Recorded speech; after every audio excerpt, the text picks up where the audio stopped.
Hello, and welcome to Weed and Grub.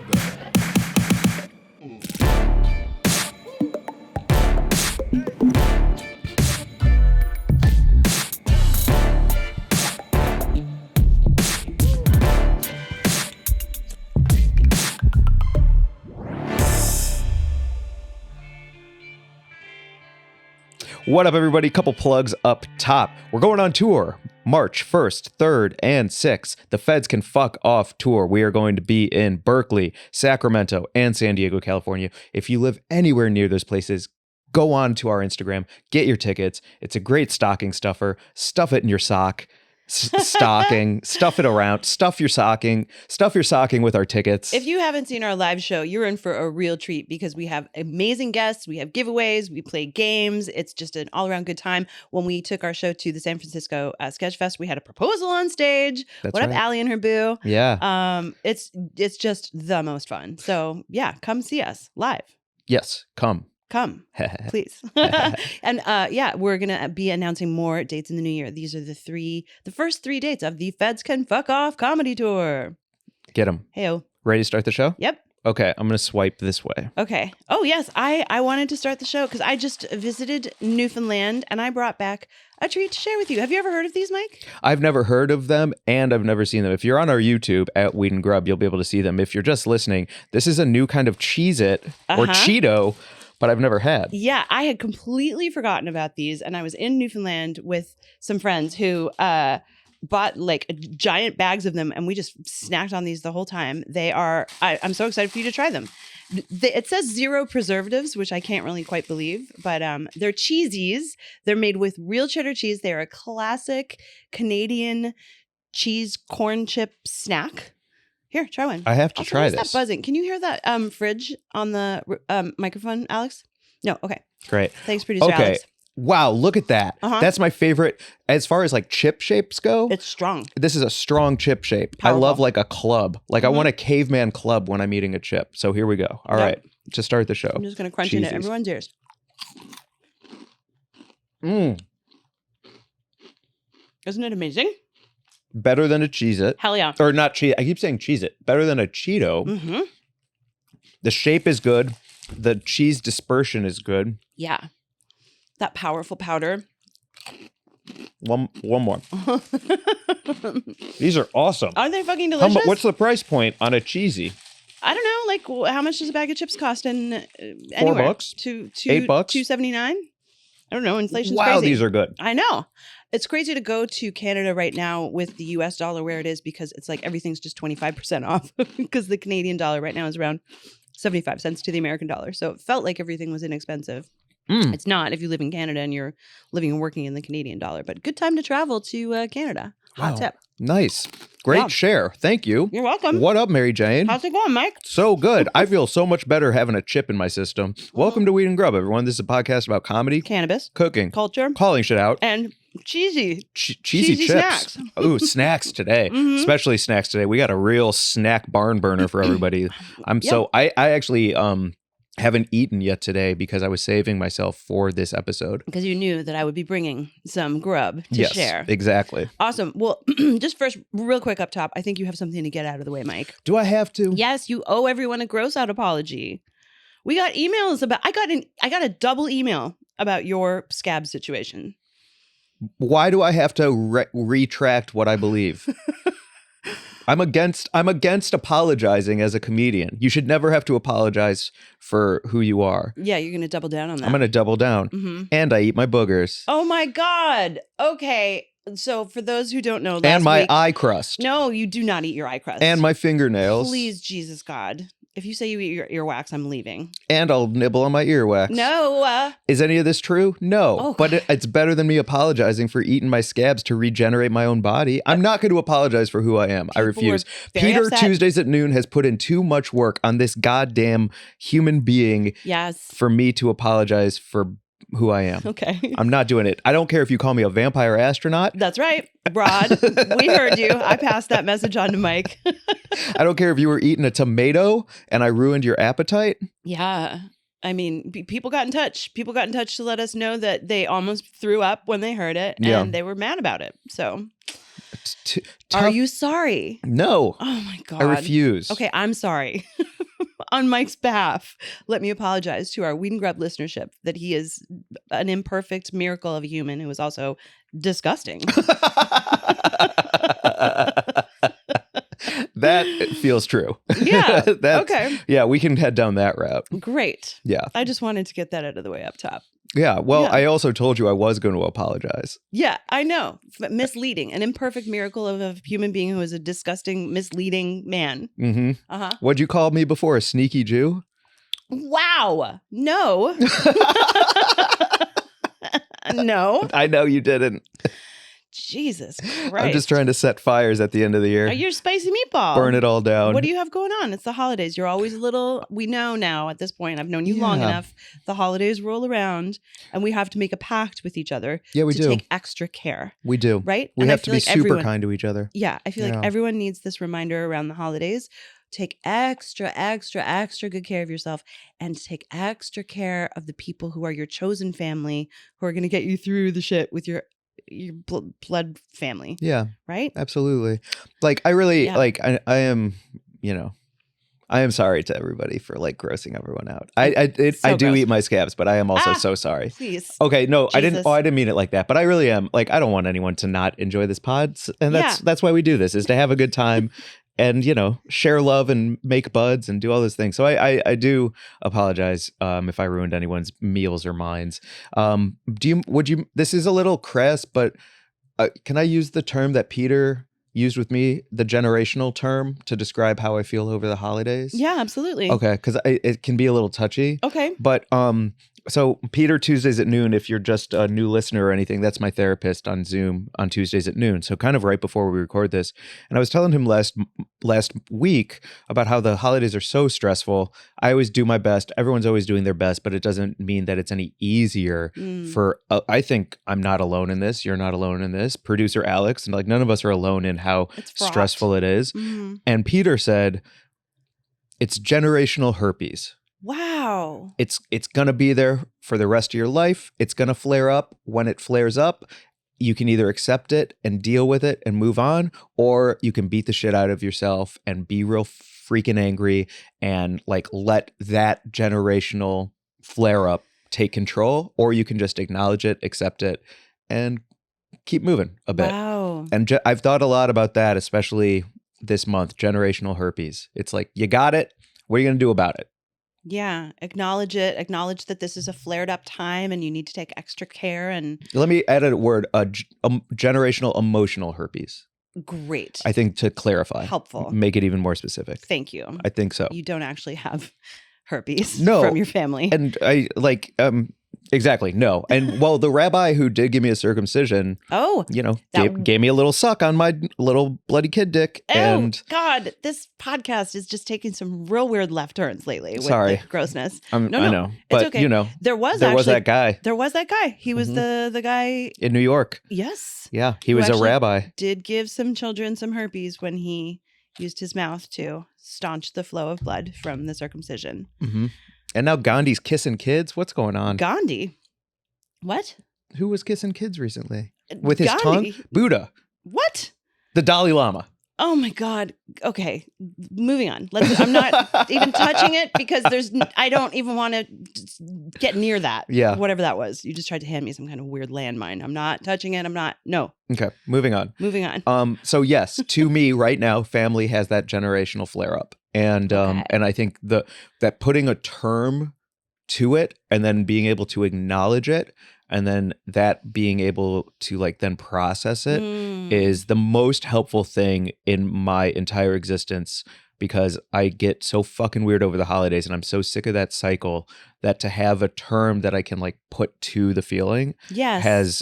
has helped immensely. So maybe that's helpful for other people out there. I think it's so important to be able to identify something so that you can understand it better. Like it's just so helpful. I mean, that's the scientific world too, right? You need to like classify and categorize and name things in order to know more about them. Yeah. Just like that with your emotions. So emotional herpes is, I think, super, super, super helpful. Yeah, Yeah. exactly. Wow. And also, when we had Ashley Manta on the podcast, Mhm. the canisexual, who who has like really blown up in the business of like using sex and drugs and combining everything to have a fruitful life. She did a whole thing at the psychedelic conference about like consent and conversation, and she touched on STDs too, and she was like, the more we talk about these things, whether it's weed, STDs, mushrooms, talking about it will break that stigma. Demystifying. So important. And I do think like a lot of STDs and things like that are still very taboo, even though they shouldn't be, considering their prevalence, and like we're all human beings doing the best we can. So like even me saying like generational emotional, I felt like I had to put a disclaimer on it for some weird reason. For sure. You know? Excellent point as well. Yeah. There is no shame in any of it. I like this so much. Okay. So yeah. Very cool. So I'm sorry, everyone. I'm spicy. Spicy meatball. I'm feeling weird. Thank you for the chips. It's a flare up. I'm having a flare up right now. Got you. On the bright side, I want to shout out my new friends, Travis Kelce and Taylor Swift. Oh, let's hear it. Because, I woke up after telling my Extra Swift joke, and Travis Kelce had faved my Instagram joke, which means that he might have showed it to Taylor. They might have looked at it in bed together over a Sunday brunch, with the newspaper. Do you think I was one of her birthday gifts? What? Do you think because she just had her 34th birthday and it was a huge New York affair, do you think that like maybe they were all at the table eating dinner and Travis was like, I got you one more thing. And then he like handed her his phone and she watched my joke. Amazing joke as a birthday gift. As a birthday gift. If you think of it as a birthday gift to her, I think that's pretty nice. Also, she got dunked on by Gen Z because she had milk bar cake. Did you see that? No, but I love Milk Bar. Yeah, she had a fucking Milk Bar cake for her birthday, and all the Gen Z were like, it's so fucking tired. Oh my God. It's such a millennial move to have a Milk Bar cake for your birthday. Gen Z are assholes. I love them. I love that they make no apologies. I love that they're fucking pissed off and they're loud about it. I love that they have no norms. Like they're just like breaking every fucking barrier with everything they do with fashion and art and politics and gender expression and everything. I love them, but they're also assholes. I'll tell you what, there's something very funny about millennials and baby boomers being like, Gen Z is ruining the housing economy. Gen Z is ruining like diamond rings for weddings. No one's getting married. No one's having sex. No one's having kids. And Gen Z is like, your birthday cake sucks a big one. Yeah, you have a side part and you look dumb. Like, what is happening? They don't give a fuck. The world is ending and they're just like, what are we inheriting? We don't care. Burn it all down. Then what am I going to get my cousin for their birthday if not a Milk Bar cake? Because for me, that's like a go-to special cake that I get for someone I care about. So what do you get them? How old is your cousin? Whatever Gen Z is. Okay. They're young. Yeah. Yeah, I guess. I don't know. What's an like okay cake? Probably like a bag of Twinkies or something, honestly. No, that's preservatives and nuclear. I don't think they care. I don't think Gen Z is especially healthy. I don't think Gen Z is anything like this whole millennial like goop fucking wellness lifestyle. I think they're truly like, it doesn't matter. Give me all of the nonsense. I think. You think so? Yeah. I don't know, so I can't agree or disagree. I don't know anyone. Alex, do you know anyone Gen Zers? Producer Alex? Yeah. How old is a Gen Z person? If you're in Gen Z, what kind of birthday cake is acceptable? Can we give you a bag of Twinkies? Yeah. What would you want? If I got you a Milk Bar cake, you'd be happy? I'd be totally happy. I honestly, if I were to choose any kind of anything that I could have for my birthday, it would probably be like key lime pie. You know? Alex, will you look up Gen Z birthday cake acceptable on the internet? See if we can get to the bottom of this cake debacle. They were all dunking on Taylor. Taylor can't catch a break with the kids, I guess. I hate we have to find something to dunk on someone for on their birthday. She literally created the middle class. Like she saved the economy. She's everything. She's everything. She's everything everywhere all at once. So if the only thing we can come at her for is her birthday cake, then you're pretty untouchable in my book. Yeah. How dare you? She's an astonishing person. Yeah, she is. I've just been watching the conversation about her with such interest because I think can I just say what I love about her so much, just as my little feminist sandwich making heart loves about her? Yeah. Is that she's reopened the conversation about women in the workplace and, feminism in a way that's sort of transcending, there's that whole lean in girl boss era that happened with feminism that was really harmful. Well, bossy pants like Tina Fey, Amy Poehler, they kind of ushered in this like type of. Sheryl Sandberg, who's a Facebook executive, published Lean In, and then there was also that whole era of girl bossing, Yeah, which was that's Bossy Pants was Tina Fey's book and stuff. Is what I but was that's a thinking. comedy memoir. Uh huh. But she represents more than comedy. No, for sure she does. But I guess what I was trying to say is like there was just this era of shit that was about like you just need to work fucking harder as a woman in order to, I see. get what our slice of the pie, and that's just all we have to do is just understand that you need to lean in was the whole thing, and I think that was really a harmful piece of what was happening at the time with feminism and advancing women's rights, and it also turned into this whole era of like the ongoing backlash with the conversation around women's rights and stuff where like people were just really hating feminists and feminism because they're like, it's angry and it's strident and it's loud and it's brash and it's women being bitches in the workplace or whatever. And Taylor Swift, I think, has reopened the conversation just simply by being who she is and standing in her, like, she's like, here's what I did. Here's my art. I re-recorded all of the shit that fucking Scooter Braun basically stole from me. I re-owned the narrative with Kanye West being a dick not once but twice and trying to take down my career with the Grammys moment and also the I Made That Bitch Famous video. And also when he has the edited his side of the phone call. Exactly. Like she's just sort of taken it all back and she's owned it, and she's now talking, like I'm seeing her interviewed about just what it means to be a woman in music, and people asking her about like, how do you see it, like what is the difference? And she's like, well, when a man does something, he's called what was it she said? Sorry, I'm not going to get this right, but she was like the difference in language around a man doing something and a woman doing something. And she's just being really clear about it. And she's like, as a woman, if you do something, you're called calculating.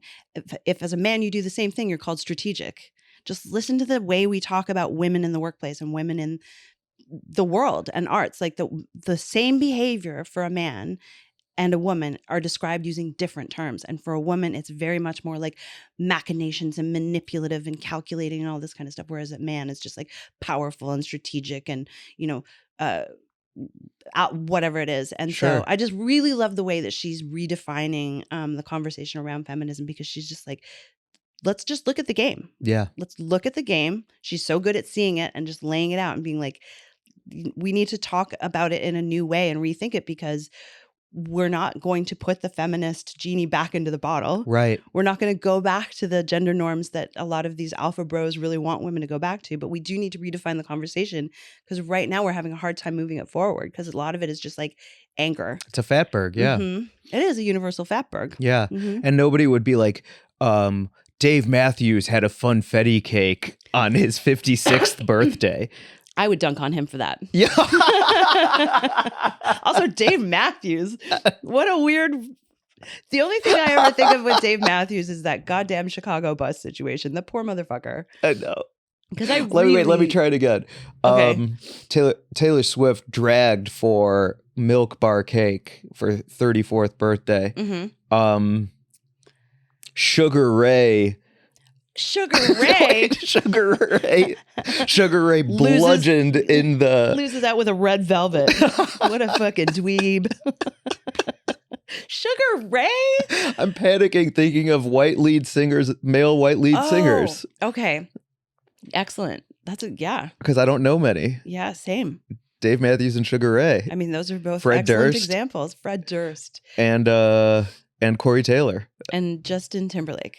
Oh, yeah. Does he count? Justin? No, Yeah. He's done. He's through. He's over. Yeah, super canceled. Good. He's quiet. Fuck that guy. Nobody would come for Justin Bieber's carrot cake. Oh, Justin Bieber wouldn't be cool enough to have a carrot cake. Justin Bieber probably wants like pudding or something. I haven't been clocked for a pudding guy. You think he just has a bowl of pudding on his birthday? Yeah, I think Justin Bieber has a bowl of butterscotch pudding like a baby.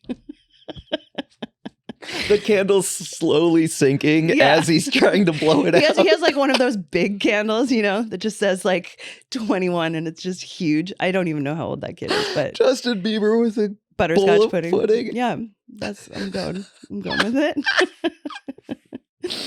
We got there. Okay. Oh God, that's fun. That's a Um, lot of fun. What is all this weed on the table in front of us? I want to know Man. about all of these amazing weed products. Also, Yeah. we still have the cheesies up. Do we have other things to look at? I can't even remember. Yeah, actually, here we go. Let's talk about Placerville real quick. Look at you. Yeah. There we go. Oh, this thing is so slow. Okay. The TV is Mercury is so in retrograde right now. Everything's just like Did you see what Matt Rife, when he was on that other man's podcast? Any excuse to bring up Matt Rife. What about Matt him? Rife, so he has a joke where he's like, really. No, he doesn't. Also, he looks like a fucking goldfish. Anyone who thinks Matt Rife is good looking is insane. He's amazing looking. He's not amazing looking. He is. Look at him next to a picture of a goldfish. Even producer Alex is like, yeah, he's amazing looking. He looks like a goldfish. You think goldfish are hot? If they look like Rife. Ugh, he's disgusting. Hey, I can't hate on that dude's chiseled Ugh, it's all fake. diamond jaw. Okay, he has a joke. Sorry. Regardless, he has a joke. It's something about like the punchline is Rings of Jupiter. Oh yes. And then he was just on a podcast. I wish I could remember the dude's name. Mm-hmm. Penn Begley. Mm-hmm.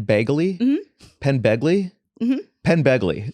And he was on Penn Begley's pod. I think it's Badgley. I knew you couldn't resist correcting me. I made a joke earlier about February 31st, and you're like, there's only 28 days. You didn't make a joke. It wasn't a joke. You were just talking about the dates that you were going on tour, and you were like, you got new shows. New shows at the Comedy Store. New shows at the Comedy Store, and you were like telling me the dates, and you were like, and then there's one on February 30th. And then I saw your cheeks go big as you tried to keep in the correctness, and your eyes got tiny, and your blood boiled red, and then you were like, there's only 28 days. Yeah. You couldn't resist. Yeah. I couldn't. Anyway, It's so horrifying. Matt Rife was on Penn Begley's podcast. Peen Begley's podcast. Mm-hmm. And Matt Rife's take was like, you're telling me the moon affects me like it's 1 billion trillion miles away. You're telling me the universe affects me. Oh my God. It's all bullshit. Like, don't tell me astrology this. Like, it's just like not in my wheelhouse. And then Penn Begley goes, actually, it's in your second house. And then like clapped back and was like, and then there was all these women on TikTok who were like, wait a minute, you're telling me that the moon has mastery over the tides, but it's on Earth, but it's not going to affect you. And then there's all these stitches of him saying how the universe doesn't affect anything and it's nonsense and it's empty. And then everyone from scientists to people wanting to add their voice are like stitching it with facts about how the universe is all connected. Because he's a basic bitch and also an idiot. Like, double whammy. You're stupid, you look like a goldfish, and you're not funny. Go away. Also, he got into beef with a kid about that. Did you hear about so he said his joke about like, why girls are into astrology, Jupiter rings, whatever the fucking joke was. And this influencer whose name is oh crap, I can't remember her name, but I actually looked up her TikTok and she's, pretty big deal. And she has a kid who's super, super into science. And she posted her kid saying, actually, it's Saturn that has the rings and you're mean to women. And he was just like a 6-year-old or 7-year-old, a super cute kid, science nerd. And she just posted that very cute, funny little Stitch response. And then Matt Rife goes after him and is like, yeah, well, Santa Claus isn't real. And your mom is buying all your presents from the money she makes on OnlyFans. Okay. And then she was like, okay, this is a child, and also fuck off. Yeah. And he's just showing him. It's like the second that he came out with his, this special with his fucking DV quote unquote joke, and is like trying to disavow the women who got him the fucking comedy special in the first place as his audience base. Like the layers are just streaming off him. Like he is just revealing himself daily. Like he talked about that woman's pussy being an outie. Right. Pussy, and she put him on blast for it. He's like beefing with children about science. He's like, it's gross. It's pretty He's a bad person. For his birthday, if Justin Bieber is having a bowl of pudding with big 21 candles, Matt Rife like Jello with whipped cream with Cool Whip on top. Exactly. Some pineapple Jello with some Cool Whip is what you get, Matt. You fucking loser. I really don't like that guy. Who's the spicy one? Did you get possessed by a bit of glazer at this one? Holy cow. Well, I think when it's very specifically Men being terrible about women. I will drill down into how much I hate that. It was funny on our walk and talk the other day when you were like, I am fully radicalized. And I go, oh, you mean you want rights for women? Yeah. And you're like,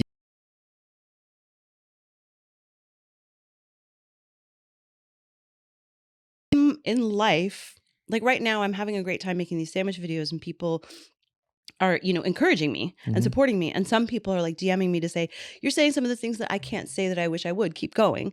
And so I think like that's been very sort of encouraging. And also I'm just feeling like fully in this part of my life where I really can say all of the things all the way out loud, because I really don't have anything to lose. Like I don't have anyone that I'm worried is going to fire me.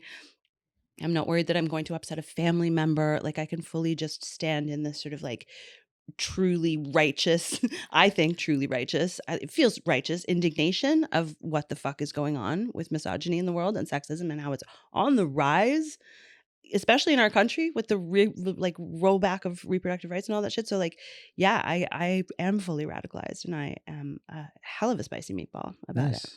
I know we're gonna get to your sandwiches soon. Yeah. Mind if I shout out Placerville and some dispensaries Yeah, real we got quick? way off on our Matt Rife tangent. Why did we even talk about him? Because this is our pod, and this is what it's always do whatever been. we want. We can do what we want. Okay. Carry on. Sorry. Okay. Maybe we need to sample some of these weed products and just chill the fuck out. Would you like to chill out, Yes, Mary I would Jane? like to chill out, Mike. My God. What are you going to give me that's going to chill me out? Something to chill the fuck out. Oh, all the way off, Mike. Oh, are you looking for... We forgot a lighter. Dang it. Oh, behind. You said behind. So as I do this, I just headlined this weekend in Placerville, which is a place near Sacramento, near the Bay Area, but it's really singular and unique and really cool. And I want to shout out the two dispensaries that had me up there, owned by the same people, Kelly and Summer. One is called Sacred Roots, and the other one is called Pure Life. And they treated me so well. Their entire staff is so kind. Shout out to May, who we've both met, for bringing me up there and getting me that gig. The shows were fantastic. Thank you all for coming out. Congratulations.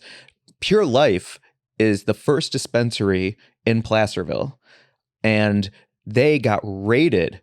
And the cops tried to shake them down. The local police came in, guns drawn, guns to the face of bud tenders, arrested everybody, did a search and seizure, which we've talked about on here a million times, how like they'll just take your money and your money will disappear if you're found guilty, and that's the end of that. They tried to arrest Summer, but she was with their 5-month-old at the time. Everyone's in jail, tons of felony charges. And then they were like, and now show us your books. We know you're, hiding cash under the table, big like dodging the IRS, selling drugs illegally, and you're creating a gray market here while you're trying to seem like upstanding citizens with a dispensary. And they're like, here's our books, here's our money, here's our sign-in sheet, here's our licenses. Oh God. Cut to 15 months of court. By the end of it, they were like selling out the court stands where people were coming to support. Amazing. And the whole town of Placerville like rallied behind them. Wow. And at the end of 15 months, all charges were dropped. They got not only their dispensary back, Pure Life, but also everything that was searched and seized. The cops had to pay interest on it. So like, hell yes. Right. So it's like they took like say $4,000 from the safe. And at the end of it, they had to pay like 6% interest per month on that and stuff like that. So the whole thing was a racket and a shakedown that didn't work out. And then the community came out in such full support that they opened up Sacred Roots, which is their second location. And they did a ribbon cutting. The sheriff was there. The mayor was there. That's so and awesome. Now the entire place, when I visited both of them, there was a woman in there with an oxygen tank and the nose thing to get oxygen. And there was a young dude with spacers. And the place was so busy, coming in and out, dabs, edibles. And so I got to perform at their holiday party. They hooked me up with all this beautiful product. Check that out. A little gelato. Thank you. Sativa blueberry dream pre-roll. And I'm just so thankful that not only is the cannabis community growing and growing, but when I see a dispensary that is doing everything above board and hiring people that have been there for 12 years. I met some bud tenders who have been there for all 12 years. Like they got that Wow. job. They love that job and they're growing and growing and growing, but they do everything above board. The community support is incredible. And, you know, the idea of the government trying to come in and shake you down and kick you out and be like, not here, not now. And then being like, actually, the demand is high and we are doing everything exactly right. As we continue to talk about like the extinction event that feels like it is this cannabis industry, there are really great people who are doing it the right way and they're having big success at it. And I need those stories in my life. Yeah, absolutely. We need the success stories. That's fantastic. Well, this is delicious. I'm going to pass it over. Thank you. Pass. So, that's great. And like, it looks like they hooked you up. You've got an assortment of deliciousness here on the table. There's edibles.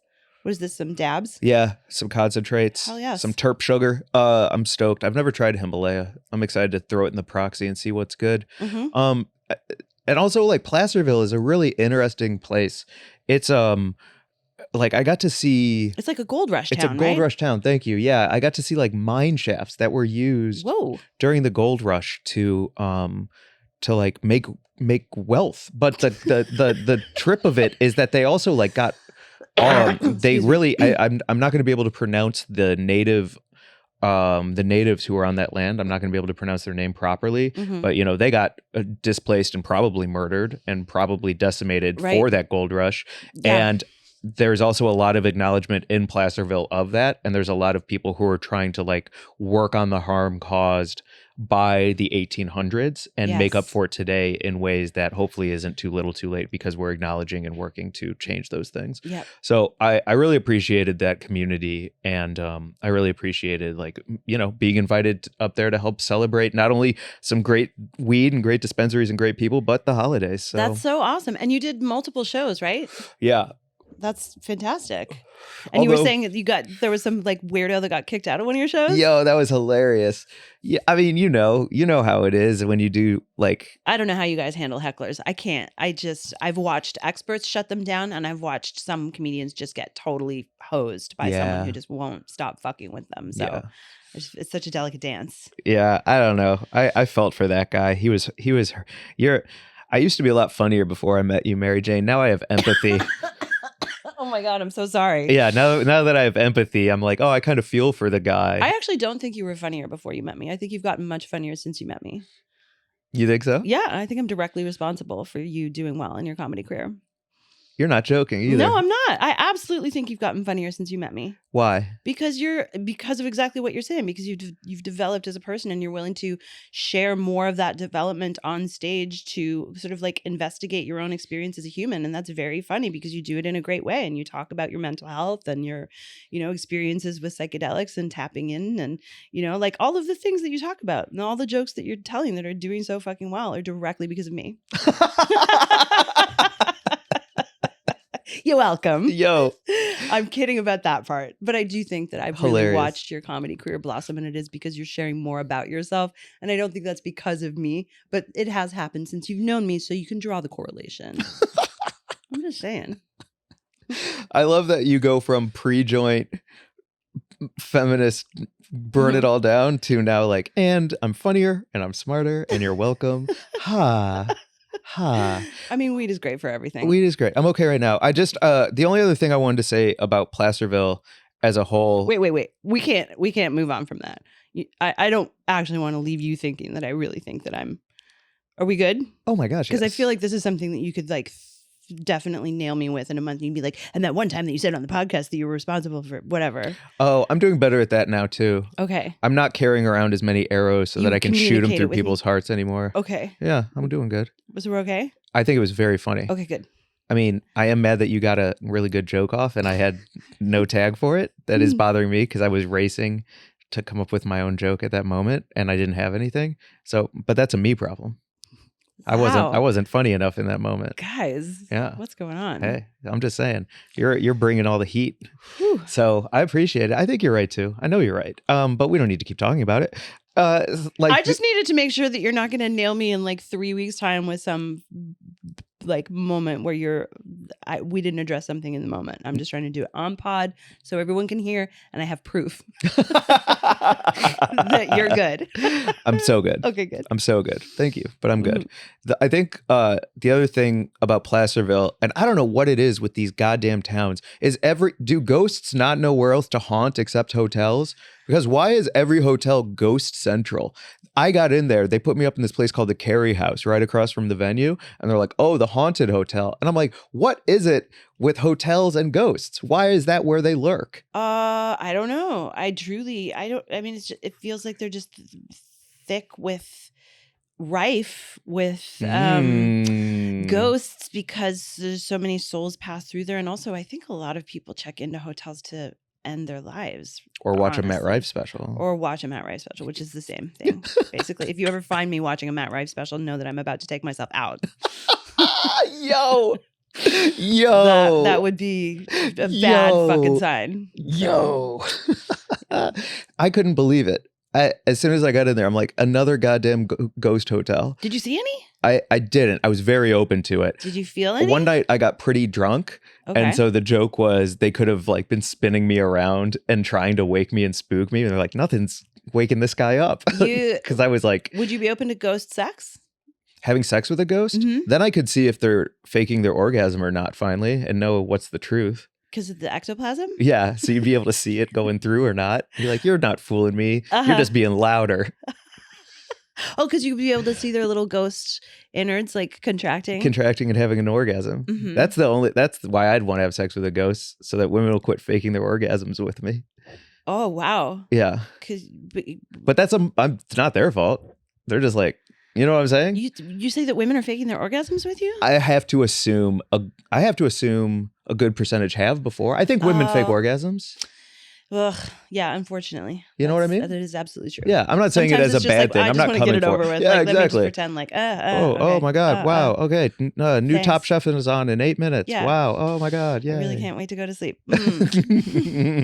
Exactly. But with a ghost, yeah, you'd be able to see it and be like, Yep, you're not done yet. You're not done yet. I had a friend who really told a very, very compelling and convincing story about having sex with a ghost.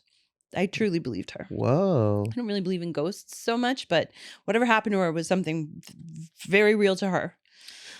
And I believed that she was not making it up. I believe it.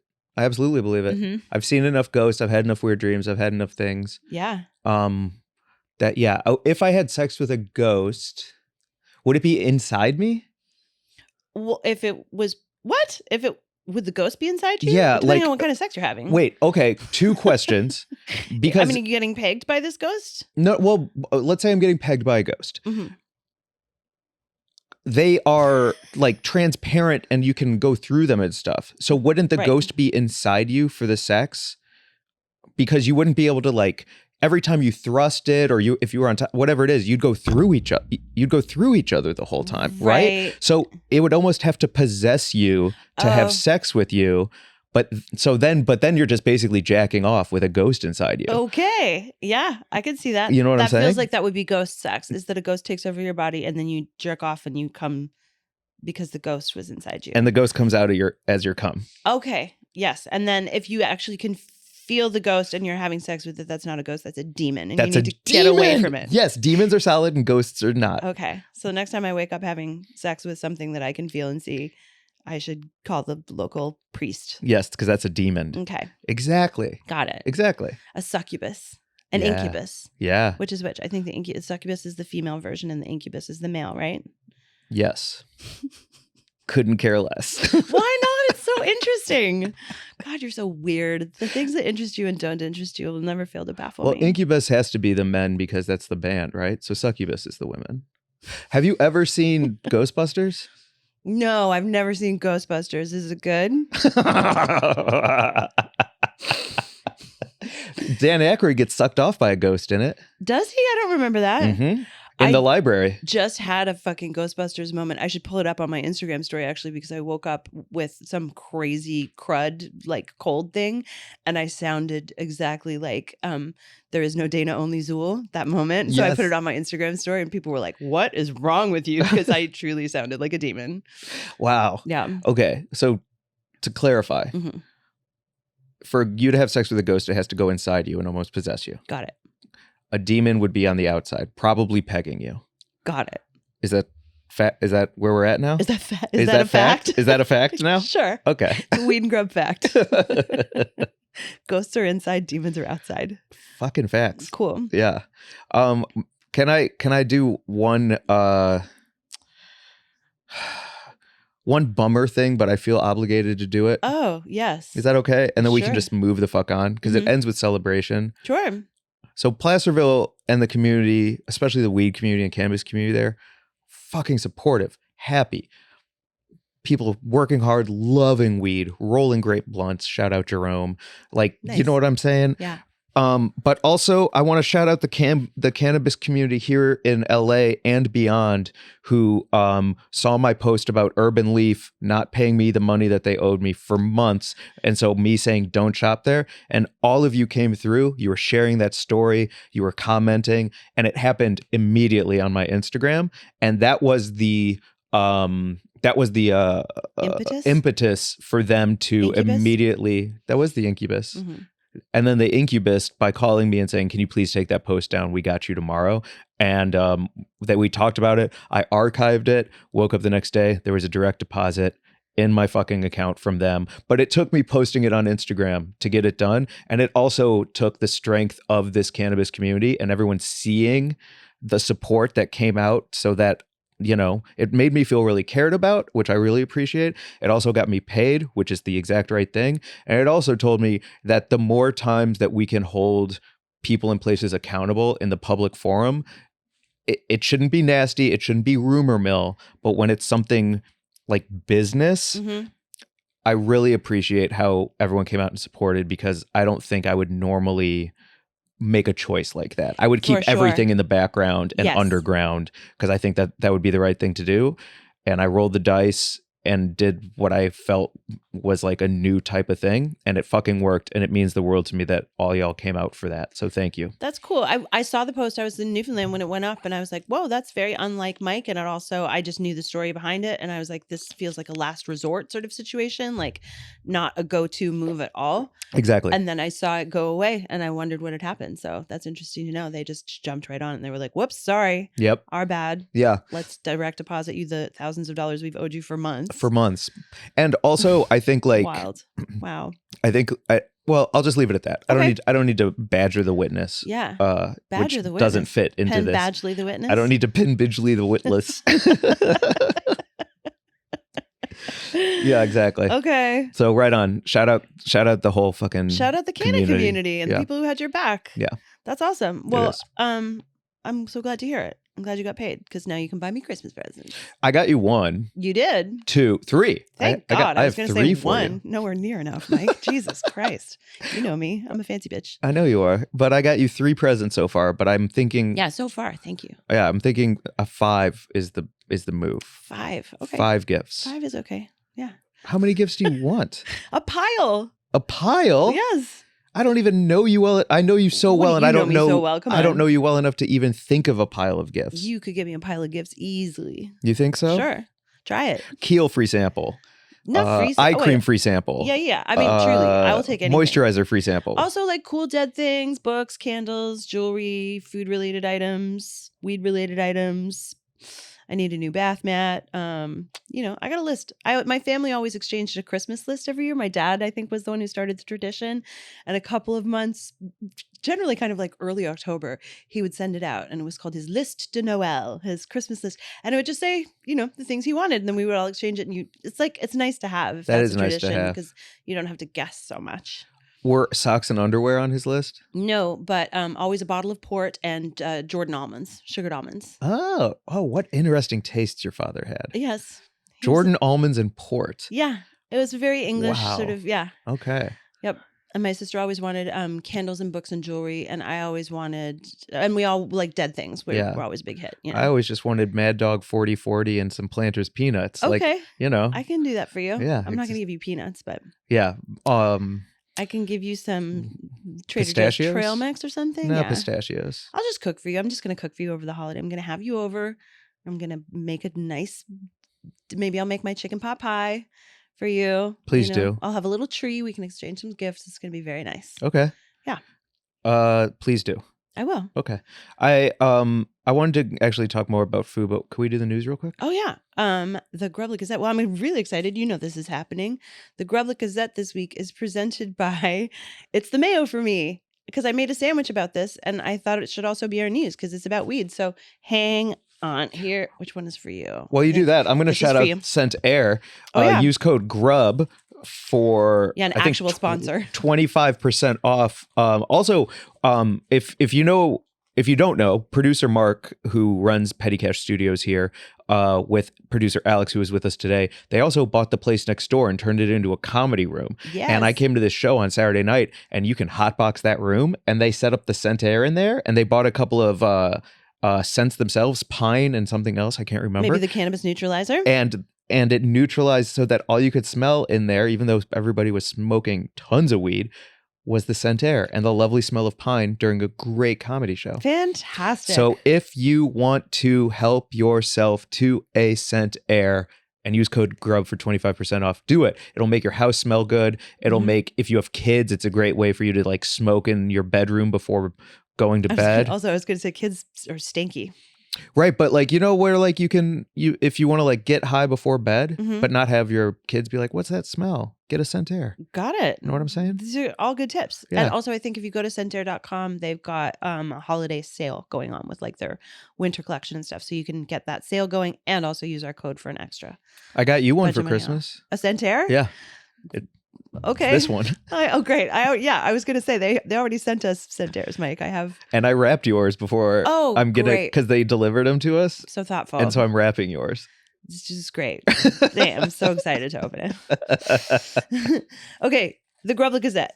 Yeah. Tear into this sandwich, please, because this is the sandwich that I made to talk about this story. I made a meatloaf sandwich. It's a spicy, garlicky meatloaf. Oh, shit. It's a recipe from the New York Times cooking app, one of my faves. And this sandwich is the spicy, garlicky meatloaf. Wait, thumbnail. Yeah. Spicy, garlicky meatloaf made on sliced sourdough with truffle, mayo, and Dijon mustard, and just a little tomato with yeah, that's it. This is so good. Thank you. Thank you very much. So that's the sandwich and the story. Wait, hold on. Okay. You want to talk about the sandwich?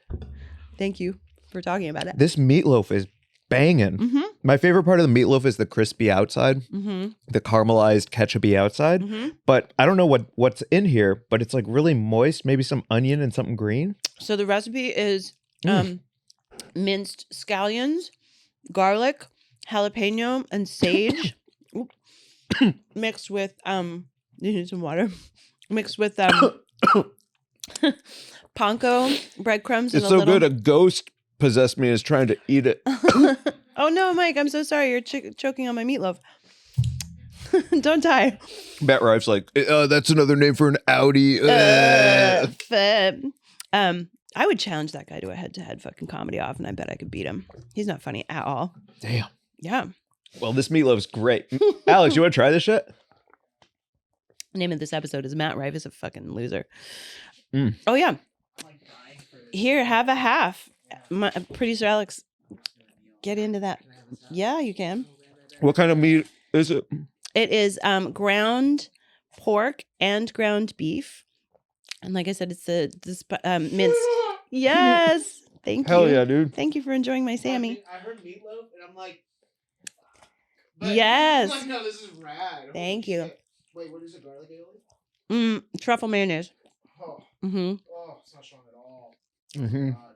So the minced aromatics, I think I've said them 4 times now, but garlic, scallions, jalapeno, and sage, pork and beef, panko breadcrumbs, a little bit of chicken bouillon, egg, and then you bake that, and then the glaze is just tomato paste with olive oil whisked together and then baked for another 15 minutes.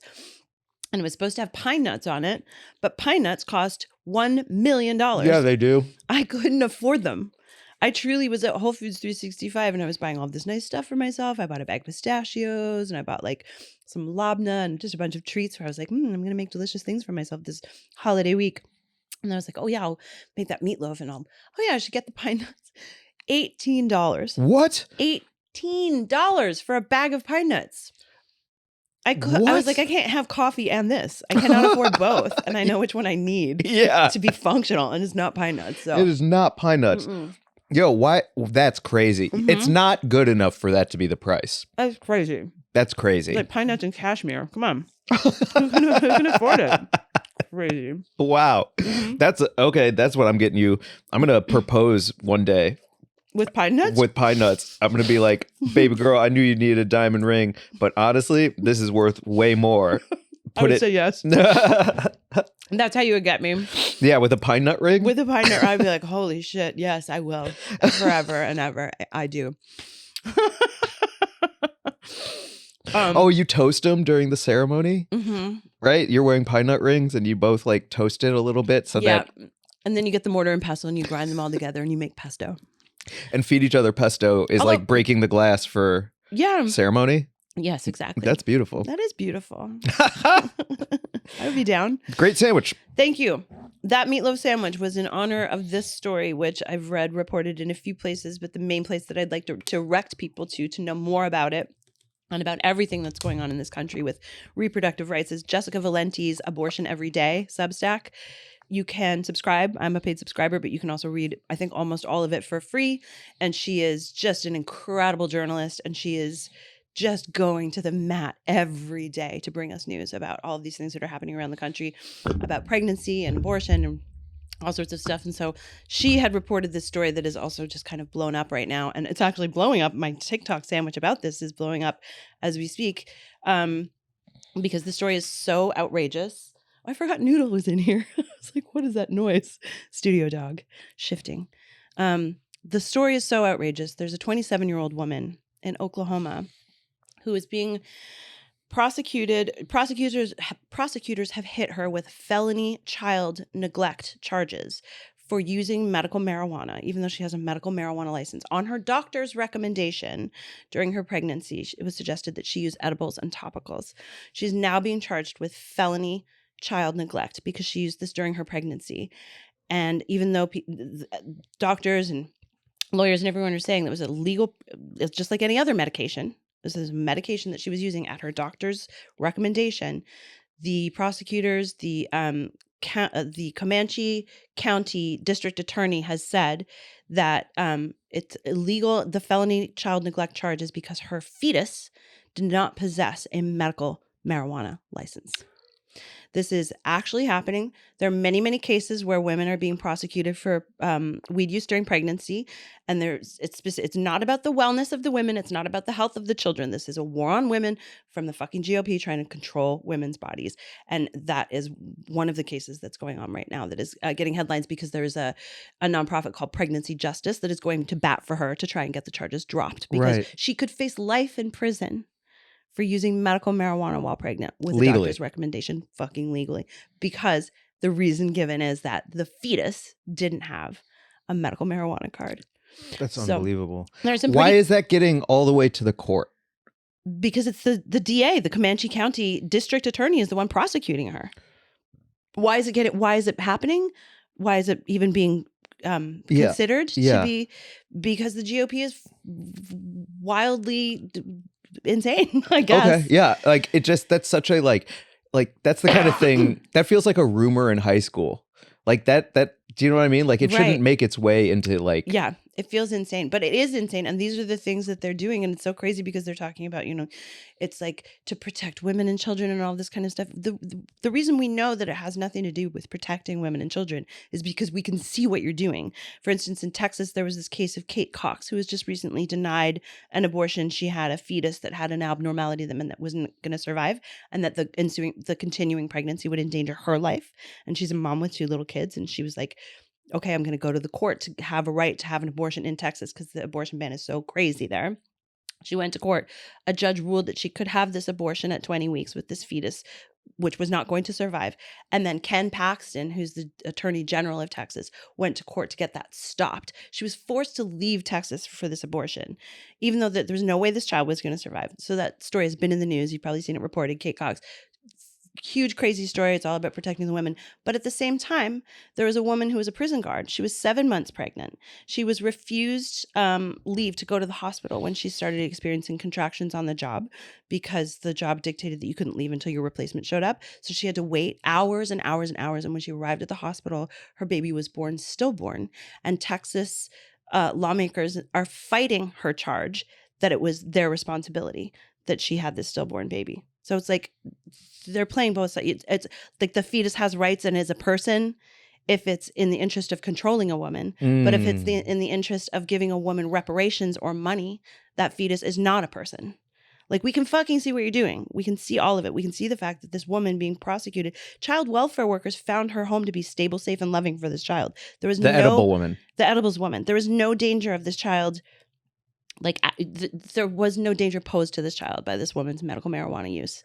They're using it to control women. Unbelievable. Unfucking believable. And one of my favorite comments on the sandwich video was our friend Rachel Burkins. She was like, so does that mean that if you're pregnant that your fetus has to get a license to drive too? Oh, I love that. That's like, a good parallel. Sure. Yeah. Right. Yeah. 100%. Or that, like, every time a doctor prescribes a pregnant woman any kind of medication, that he has to also prescribe it to the fetus. Mm-hmm. Well, it's so fucking honestly, crazy. the fetus should get arrested. Right. Arrest the fetus for illegal use. Well, this is the fucking problem. Like, right, exactly. Like, do you know what I'm saying? It's actually like she is actually the accomplice, right, to the fetus that should be in prison for life. Starting at fertilization, it should be in prison. Starting at fertilization, that's because that's life. And that's the fucking problem, is that they're trying to confer personhood onto fetuses, and it's all part and parcel of the whole big, nasty, stinky. Also, arrest mess. the fetus for tax evasion. That's right. I know. Can I claim my fetus on my taxes? Yeah. Right. Is that a dependent? Am I allowed to? Yeah. If you don't, you're actually going to jail. Right. Wow. What an insane, not unreasonable unfurling of this news story, though. Oklahoma. All of that is, like, I think in the sandbox of what we're talking about. All those things. It can't be either or. It's got to be like, is this or is it not? Right? Yeah. Wow. Yeah. 50. Thank God I have weed. Can I see that lighter? Oh, I don't know. Holy smokes. Damn it. I think you have it. I thought I had. Hang on.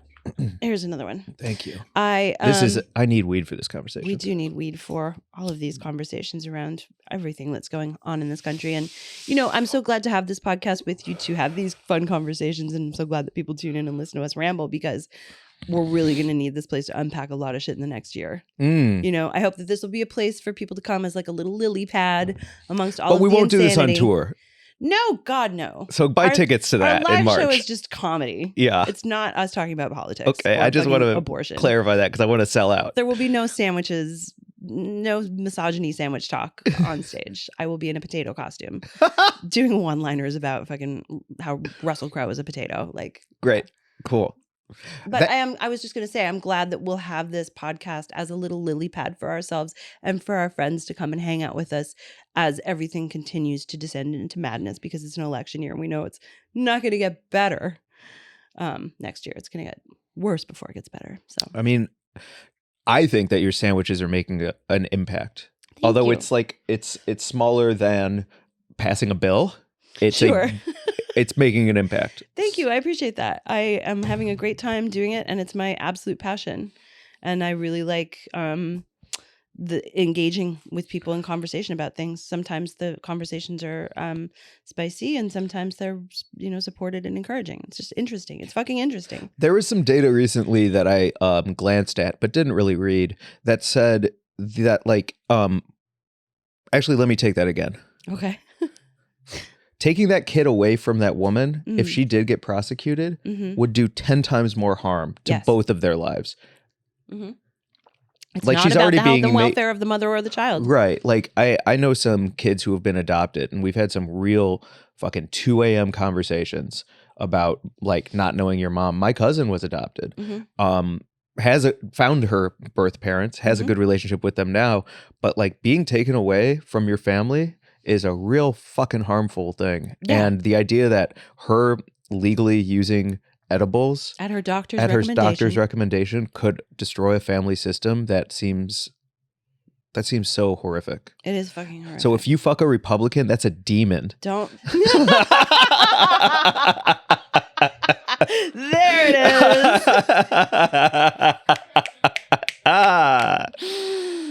Fuck yes.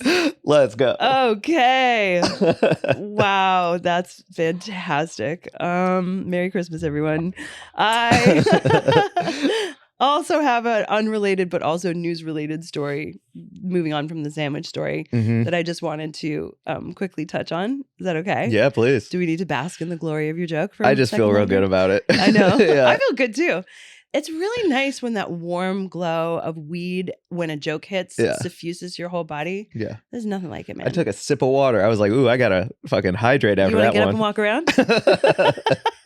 Okay, what was the other news story, Mary Jane? So I'm part of a Facebook group that is just keeping an eye on county and city regulations in cannabis in California. And it's great. It's a closed group. So I don't want to put anyone on blast for this conversation. But so I won't say any names, but I saw a post that said RIP Lowell Farms.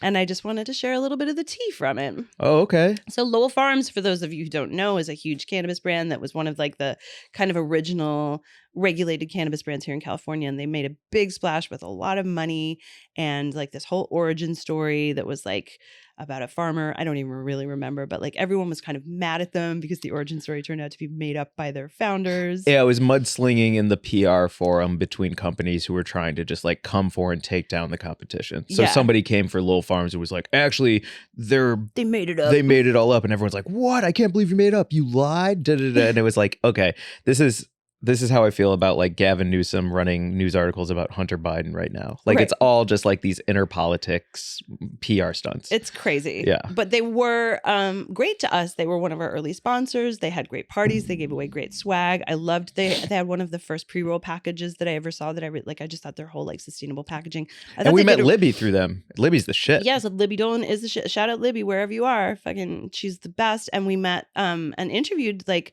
one of the growers, and you know, I do think that they were legitimately an awesome cannabis company. Agreed. They also opened the OG Lowell Cannabis Cafe, you know, as the first of its kind in LA. And they're gone. R.I.P. Lowell. Wow. So they've been in trouble for a long time, as all big regulated cannabis companies have been and are. Like, and they're having to do backdoor deals to like just keep the lights on by selling shit on the, you know, legacy market. We all know that's happening. So I don't know what exactly happened with Lowell, but here's a little bit of tea. RIP Lowell Farms, and someone's like, you always have the mad drops. And the next person says, you won't catch me crying about it. And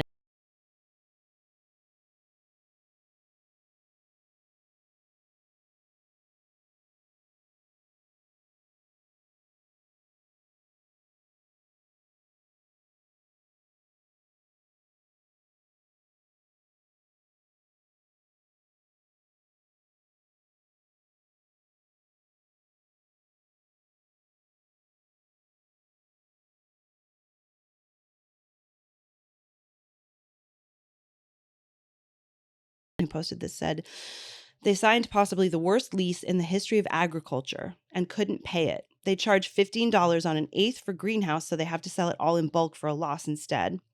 They have a giant and useless executive staff, which gets paid way too much and only seems to make things worse. They took all their good-selling products off the market. It's more like what didn't happen. So a perfect storm of terribleness, and it sounds like they're donezo. Wow. And I don't think it's been actually reported yet, but it seems like this person had some good reputable sources. I will be keeping a track of that because like for every they had terrible CEOs, I'm like, well, what's the business part? Like, right. what are we talking about? So that the part about the deal that they made, that's interesting. It sounds like I'll they- have to do a bit more of a deep dive into that because selling at a loss, we talk about that every episode on here, from the farmer to the like, you know, small business to, I guess, a massive business like Lowell. Mhm. From it all is getting fucking decimated by price gouging. Yeah, it's crazy. It says the lease on the property is really what makes it unworkable. So I guess they must have just signed some crazy deal with their cultivation operation and they couldn't keep it up. Wow. And then a bunch of people are dancing on their grave in the comments. I hate that shit. I know. Come I on. know, but you I know, hate sometimes that. because they really came in, and I think it's a lot of the smaller farmers who were like, fuck those guys, you know? Okay. Well, I'd much rather. I don't know. I don't like that a lot. I don't really Okay. fuck with that kind of like. like shit talking in the comments Mhm. about like Someone losing a business. losing a business. Yeah, I feel that. You know what I mean? I do. I don't fuck with that. Okay. So yeah, I want facts. I'm not about that life. Sure. I hear you. Don't be mad at me about it. Well, I just think like, well, maybe I'm being a hypocrite because when I just talked about Urban Leaf, Yeah, I think you're dunking fucking on with people all me, the time. Yeah. and then the community coming for me. So why does this make me uncomfortable? I have no idea.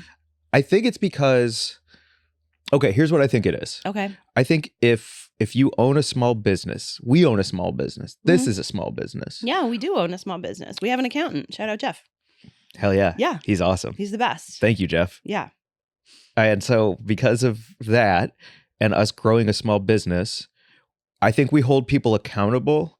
And I think that when we talk shit about somebody like Matt Rife, it is from a place of like, yeah, what are you doing, dude? And then we can talk shit about it. But when you have a business and it collapses, and then there's all these other small businesses underneath it taking more pot shots at it, I don't really fuck with that because I feel like that is the opportunity to be like, dang, sorry to hear that.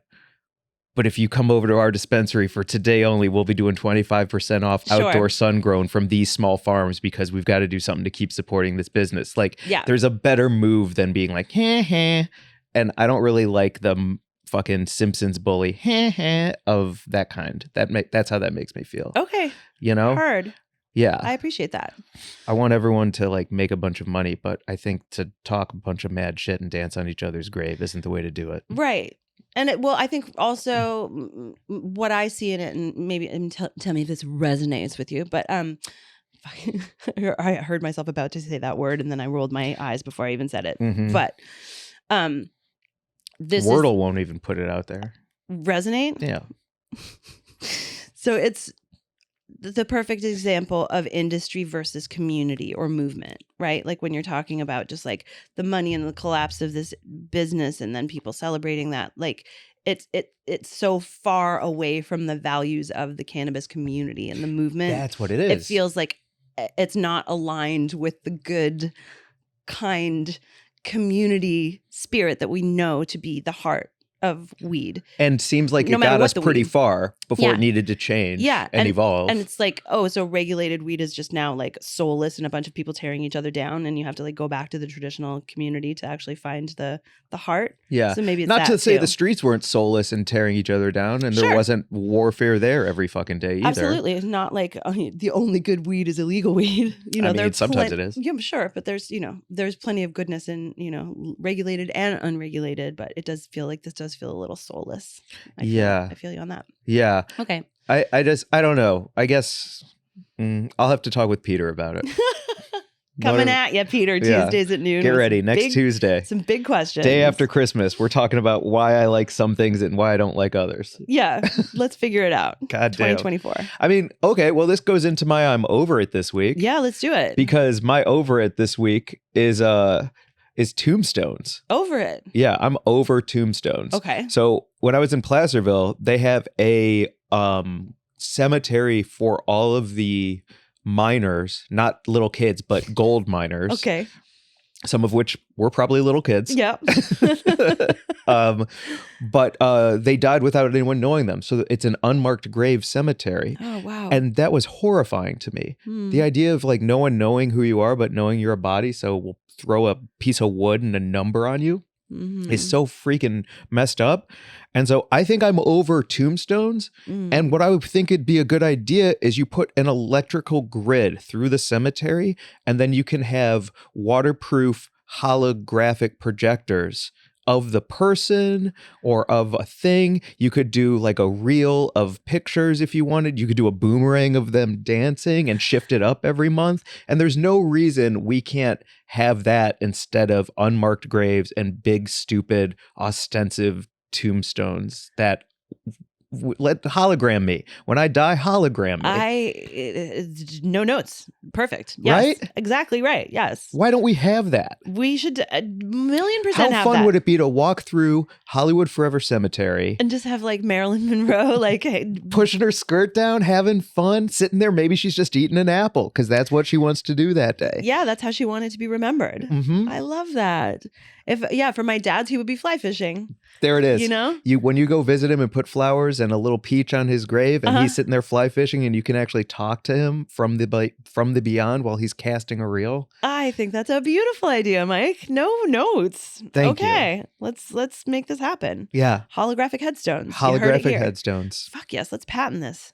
We Okay. got knapsackusa.com. We can buy holographicheadstones.com right now. I'm telling you, jump on that URL. Right? Yeah. Yeah. And yeah, I don't know. Anyway, and then like to get into the pricing, because I've thought of it, Okay. there's different prices for different types of visuals. Okay. I mean, shoot, if it was me and you wanted to play Ace Ventura Pet Detective on loop 24 hours a day, 365, that'd probably cost a lot, but I think it's worth it because that's my favorite movie. So, maybe for the first year you pay the premium to have Ace Ventura played. I also, just thinking about the tiers of the different levels of holographic headstones, you just made me think of like, those laser lights that you can buy at Walmart for like $19.95 that are just like the spray of light on the house. Hell I yeah. love them. They're so They're beautiful. awesome. So you could have just like that basic, like just like a $20 laser situation that would maybe just like flash glazer, all the way up to the lake. No wonder. Okay, so one thing is we do have to put a cap on size of hologram. Elon Musk motherfucker is going to be like, oh, I just do a laser light show in the middle of the cemetery every night and planes are crashing. Exactly. Okay. Yeah, exactly. So there's like the 1995 laser light show all the way up to the like who was they've brought a bunch of people out in hologram. Didn't they do Prince recently? Yes. They've done like a bunch of, Tupac. Like all the way up to that level of like craziness, which would be, I don't know, $100,000 or something. 100%. I love this. Pretty fun. Okay. I'm Also, into it. hey, not to get too dark, but the reason I put up my very viral tweet from 2014 about tombstones Very viral. is because this dog right here, a real sweet guy, passed away. Aw. I was walking him one day when I took this picture. Lucky is his name. Shout out to Leonora Pitts. And it also made me think about animal holograms and how fucking lovely that would be. Oh, Right? yeah. How lovely would that be for I'd your love pets? to have a bow. A bow hologram would be the shit. He would just be licking his Ripping lips. a bird? Yeah. You go visit it, and the hologram is him ripping a bird's head off with his mouth. Yeah. Just licking his chops. Hell yeah. Ah, That would be great. yeah. I miss him biting me. Oh, that's Yeah. sweet. He bit me so hard he drew blood like 2 weeks before he died. That guy was a monster. He got those extra 2 weeks from your sweet, sweet cells. Yeah. He just totally stem celled himself for an extra couple weeks. He did. I'm listening to a Stephen King book right now called Holly, and it's about 80-year-old cannibals who eat the brains of young people to stay young and like continue to live forever. And the catch is it's working for them. Oh. And so it's really great. But yeah, so he sucked your blood and got an extra 2 weeks of juice out of it. This is new? This is a new Stephen King book? Yeah, it's called Holly. It's great. Wow, I'm so excited. I love Stephen King. Yeah. Have you read all of his stuff? I've read all of it. Mm-hmm. Yeah, Yeah. I have too. Probably twice. Yeah, Some of them 3 times, actually. me too. You too? Mhm. Which one's your favorite? I'll say mine at the same time. Go ahead. The Stand. On writing. His Oh. book about how to write. Great. Mm-hmm. Mm-hmm. The Stand. Yeah, The Yeah. Stand is great. The Shining is also great. Read that. Skeleton Crew is also great. Loved Skeleton Crew. Running Man is also great. Holly, so good. Mm-hmm. Did you ever read Insomnia? Yeah. And I read Thinner Okay, and Cujo. right. Carrie? It. Mm-hmm. Yeah, both those I read. I also read, It is a phenomenal book, but I don't know if it holds up so well. I've read a lot of his short stories. Oh, yeah. A lot of underground stuff you probably haven't heard of. Mm-hmm. Like Mrs. Todd's Shortcut, that kind of shit. You have read that Deep one. cut. Damn it. Love Stephen King. Fantastic. I'm also really still enjoying that Naomi Alderman book, The Future, which I think you've finished since I we have. talked. I can't wait to talk with you about it when you're done. Mhm. It's not fair though, because I'm audio listening and you're sitting down to read. So, Mhm. it is what it is. Whenever you're done with it, I can't wait to talk with you about it. Okay, next couple days. Yeah. Well, that was a great over it. What do we have a creamed corner? We do. Okay. Mm-mm-mm. Oh, what do you have? So many treats Bum, on this bum, podcast. bum, bum, bum, Oh my god, bum. this is a whole production. Bum, bum, bum, bum. No. So, Mary Jane, you know how I found my favorite sandwich I've ever had in Placerville? Yes. It is my number one sandwich. I took a bite. It's a smoked oyster sandwich. It's on our YouTube right now with pepper bacon, cucumbers, spicy mayonnaise, and I'm blanking on and just like raw white onion to cut through the smokiness of the oyster with that astringent. And perfect toasted brioche. It's called Timmy's Brown Bag. My cream corner this week is Timmy's Brown Bag and dun dun dun. Okay, he's getting up. He's walking over. I feel like there's going to be something in this bag that I'm going to eat. I'm so excited. Not energy, but an area. Okay, clear the meatloaf energy. New sandwich energy coming in. New sandwich energy coming in. New sandwich energy. Jesus Christ. What's happening? Feel that heft. It's so heavy. Is it a burrito? Get in there. Okay. So I went and had this smoked oyster sandwich from Timmy's. I created a Yelp account to leave. We both brought a review. sandwiches today? We both brought sandwiches today. today. Did you know that this was going to happen? No, I didn't. This is crazy. Those are both halves. I had my own halves last night. What? And then I saved that. Those are both halves of sandwiches. From Placerville? From Placerville. One of them is a Thanksgiving sandwich, and one of them is another one, depending. I think that's the Thanksgiving. Dude. Let me see. What? Okay, is so that happening? is the corned beef. Okay. I mean, come on. This is insane. This is a Christmas episode. This is a Christmas episode. Merry Christmas. Okay, tell me about this. So this is my creamed corner. I ate mine on the drive back from Placerville. Timmy's Brown Bag. Okay. Let me find the menu Can here. I bite into this, or do I need to wait for you to look it up? If you want to wait a second, but I know you never will. I'll wait. I'm getting better. Apple corned beef. Okay. Pickled blueberry slaw. Wow. Gouda. Juicy fruity boba bubbles. Sliced apple on ciabatta. There's boba in this sandwich? There's boba in it. I don't know. Now I'm not so excited to bite into it. I'm telling you, the Okay. flavors are crazy Here for we go. Timmy's Brown Bag.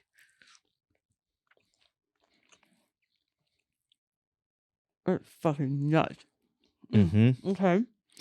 Do you see the boba kicking out of the side corner? Mm-hmm. Mm-hmm.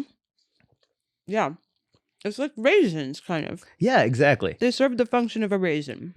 Great read. So accurate. Yeah. Yes, exactly. Okay, I'm not against it. Sorry for the chewing in the microphone. I've never had corned beef before, so this was my first time trying it. I'm going to be real with you. I don't think I like corned beef. Okay. I don't think it's my kind of meat. I'm really surprised you made it this long in life without having corned beef. Yeah. Wow. I'm pretty suspicious of a lot of meats. Uh-huh. So it's just such an Irish staple. Like if you ever went into like O'Malley's in Chicago, it'd be like corned beef special, you know? yeah. Yeah. Totally. Well, so this one is, I really like all the flavors, but I just don't think I like corned beef as a meat. Okay. So what do you think of this sandwich? I love corned beef. I grew up on corned beef. I think it's an amazing sandwich. It is holding up. When did this come home with you? I know. That's the thing, right? You got home yesterday. I got, when I left, so this would have been around 3:00 yesterday. So about 24 hours. This is a 24-hour-old sandwich, and it holds up. You can't say that about most sandwiches. The bread is still delicious. Like it really held up to the condiments. The mixture of all of the things, the slaw, it's pretty beautiful. It's an amazing composition. I cannot believe that it's this good 24 hours later. I can only imagine that like in the moment handed to you from the kitchen, it would be super fucking crazy. It's crazy. It's crazy. It's crazy. And another thing Timmy's Brown Bag does that I love is they tell everyone we're going to give you the locals discount. Mm-hmm. And it's like 10% off whatever's on the menu. So that sandwich is like $14.95. Every sandwich is $15, Mm-hmm. but they tell everybody, and we'll give you the local discount and take 10% off of That's that so for smart. everyone. Isn't that cool? And it made me feel so good. I That's was like, such a "Ooh, smart local." move. Yeah. I love that. Okay. And so it's a family. It's a dad, a son, and then a couple co-workers. The dad is awesome. I think he smokes a lot of weed. I think the son is awesome. He looks anyone really cool. who makes these I sandwiches. met a guy smokes named Squid Halloween outside of there. Okay. He was also getting the corned beef, and he's in a band, and they are playing Dungeons and Dragons right now. Squid also smokes weed. Squid also smokes weed. He plays drums. They're playing, him and his bandmates are playing Dungeons and Dragons, and they're writing the soundtrack to their Dungeons and Dragons game as they play it. And then they go as a band and play the soundtrack for what they just did. And Wow. that's their new album coming out. That is the Thanksgiving leftover sandwich. Jesus Christ. Look at that bitch. I'm excited and nervous, and I'm going to have to lie down after the podcast before we go. Alex, I'm going to need to take a nap. Okay. Okay. The Thanksgiving sandwich is It's crazy. It's the size of my head. The heft is insane. mustard and beer braised chicken, mashed Okay. potatoes and gravy, cranberry orange horseradish marmalade, cut green bean slaw, fried onions, stovetop stuffing nuggets on Texas toast brioche. I mean, yeah, like, I don't know if you can even see that. All of the layers. I don't see the green beans so much. And It's that's on the actually, bottom. oh, that's actually the Turn part it that over. I'm most excited about is the green beans because, goddamn, I love green bean casserole. Okay, I just chicken nuggeted in my lap. Okay, there it is. I'm not going to do too much more manipulating of the Sammy because it's falling apart. Okay. Jesus Christ, Mike. This is insane. Here we go.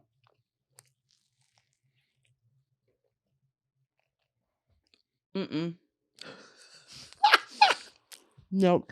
No? Big no. I'm mad. Oh, no. Why are you mad? What is that?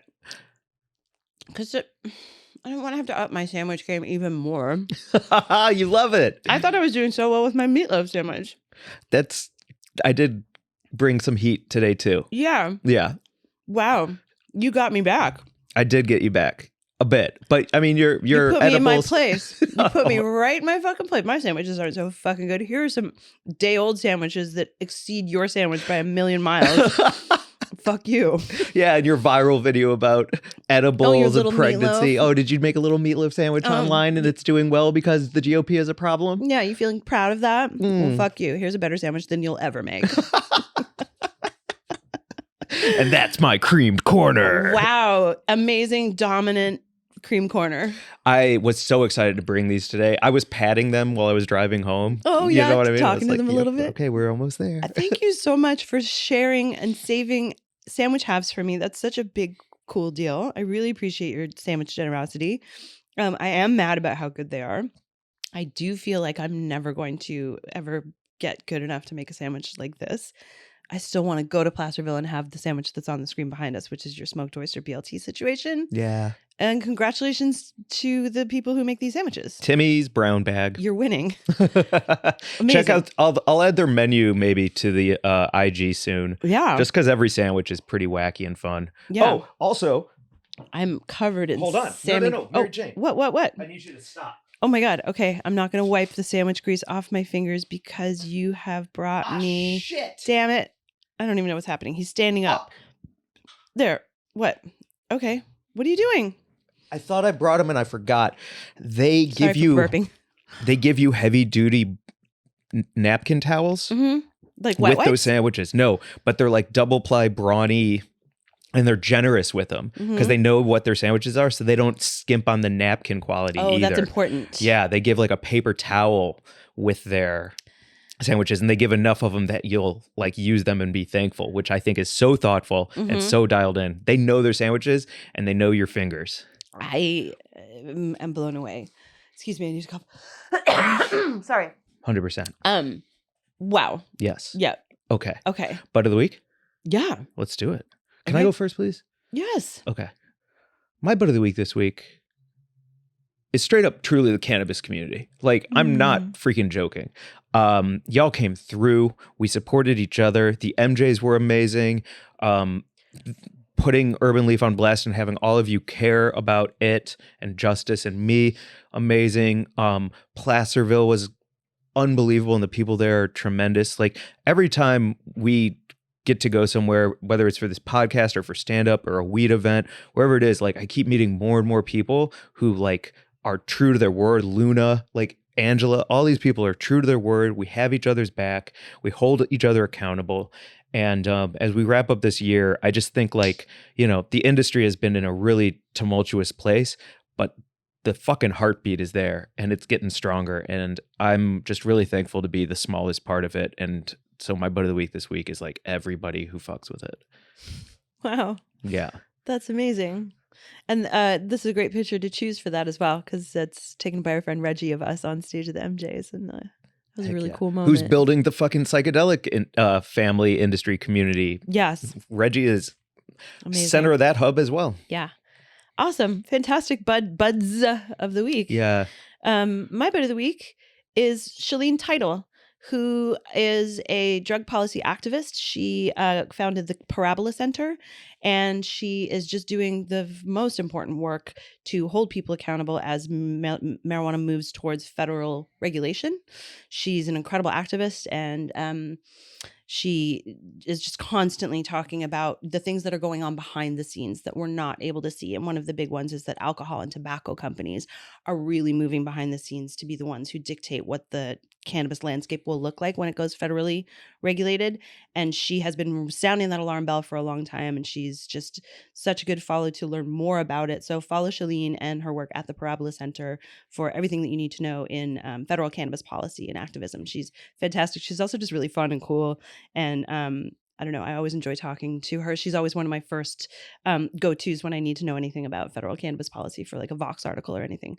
Yeah, she's great. Shaleen is the coolest. That's so rad. Yeah. Great butt of the week. Yeah. Heck of an ep before Yeah. Christmas. Before Christmas. This one, I mean, Merry Christmas. The bounty, the sandwich bounty, the weed bounty. This was a real weed and grub episode. Yeah, it was. Yeah, it was. Yeah. Yeah, it was. I'm stoned and I'm so full. And you're going viral as we speak. And yeah, Yeah. that's a pretty good feeling. And I had the best joke on this pod or on this app. I mean, you really did. That was fantastic. Yeah, please follow all of Mike's comedy and go see him live if he's coming to a town near you, because he's funny as fuck. And please get tickets to our tour. Yes. March 1st, 3rd, 6th, 9th. More tour dates First, to third, come. sixth. 1st, 3rd, 6th. Penge Begley is going to be a guest in the new season. Can't Mm-hmm. wait. And follow us at Weed and Grub on Instagram. Leave likes, leave comments, leave reviews. Tell your buds. Anything else? Email us at wg@weedandgrub.com for anyone that you want to see on the pod, topics you want us to address. We always love it when people reach out. I had a couple of topics that I wanted to talk about this week, but they didn't just fit in, some reader submissions. So maybe next week we'll get to them.